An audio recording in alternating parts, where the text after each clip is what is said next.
O São Paulo vai recorrer da decisão do tribunal da CBF que tirou do time paulista os 3 pontos pela vitória sobre o Botafogo do Rio na primeira rodada do Brasileiro. Tudo por causa da inscrição do jogador Sandro Hiroshi, que pertencia ao Tocantinópolis e foi negociado para o Rio Branco antes de ser contratado pelo São Paulo. E ontem surgiu mais um problema, agora em relação à certidão de nascimento do jogador.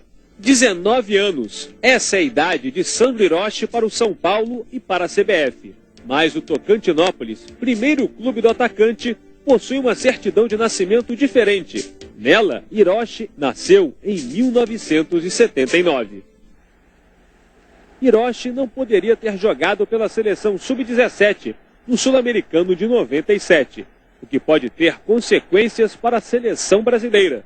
Há 11 anos, a FIFA afastou o México de todas as competições internacionais porque 4 jogadores estavam com documentos falsos. O mesmo poderia acontecer com o Brasil? O presidente da CBF, Ricardo Teixeira, diz que não. Na realidade, se existe qualquer tipo de irregularidade, ela é completamente responsabilizada no jogador, que aí cometeu até um crime na medida que poderia ter falsificado o documento. Eu não estou afirmando isso, mas o que eu estou afirmando é que a documentação da CBF, quando inscreveu o jogador, ela é completamente dentro da legalidade. No departamento de registros da CBF, há documentos, como uma declaração do Exército, uma cópia do CPF e uma cópia de uma certidão de nascimento. Em todos, Hiroshi nasceu em 19 de novembro de 1980. Portanto, os dirigentes da CBF não sabiam que os documentos do jogador eram falsos. Se for comprovada a irregularidade, Sandro Hiroshi pode ser acusado de falsidade ideológica. Mais um capítulo na novela Sandro Hiroshi. O São Paulo tem uma nova arma para recuperar os pontos perdidos no tapetão para o Botafogo. É fim do mistério. O próprio jogador confessa ter falsificado a certidão de nascimento há 5 anos, quando queria disputar uma vaga em um time paulista. Sandro Hiroshi nasceu em 1979, mas há 5 anos trocou a data da certidão de nascimento para 1980, como conta o advogado dele.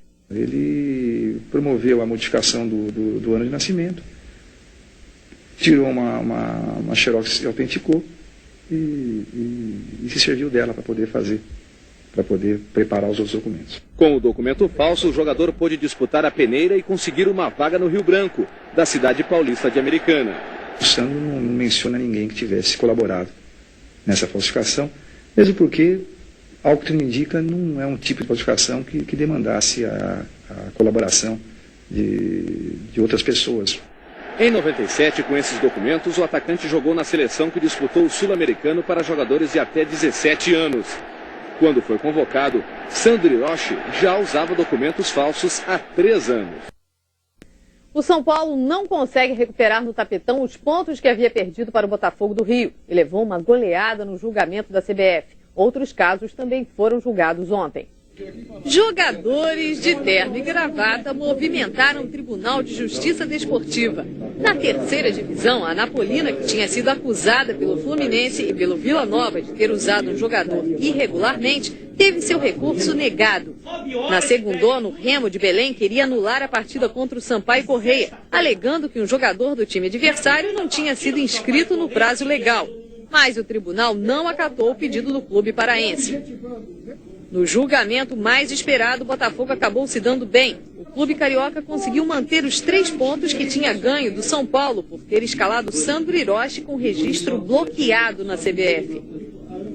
Nem os 16 advogados que o clube paulista levou ao tribunal evitaram a goleada por 7-0. Ao São Paulo restou reclamar da decisão.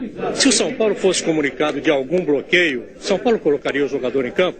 É que não foi comunicado. Nunca. Isso só tem aqui na CBF. Esse documento só tem na CBF. O Botafogo, por sua vez, comemorou o resultado, mas mesmo com os 3 pontos, ainda está na briga contra o rebaixamento. Isso agora dá um novo impulso para o time sair dessa situação difícil que ainda tá?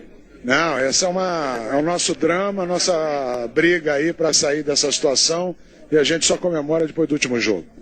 Na semana que vem, o tribunal julga o processo do Internacional contra o São Paulo pelo mesmo motivo alegado pelo Botafogo. O jogo entre Inter e São Paulo acabou empatado.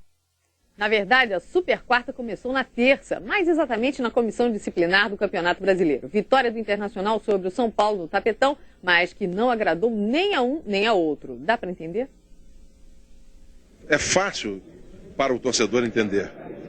Ah, não é não. Se o Botafogo, que perdeu para o São Paulo por 6-1, ganhou 3 pontos na justiça porque o jogador Sandro Hiroshi estava irregular, com o Inter, que empatou em 2-2, o resultado foi outro.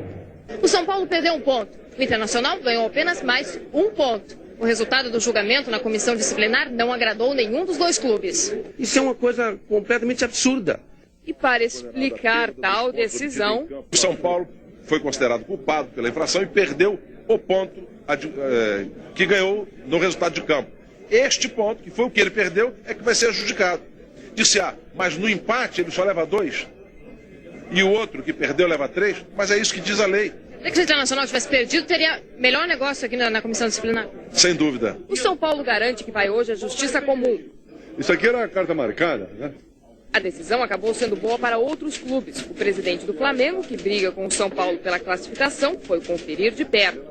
Tão impressionante quanto a sentença foi a declaração da testemunha. O diretor jurídico da CBF disse que Sandro Hiroshi não é o único.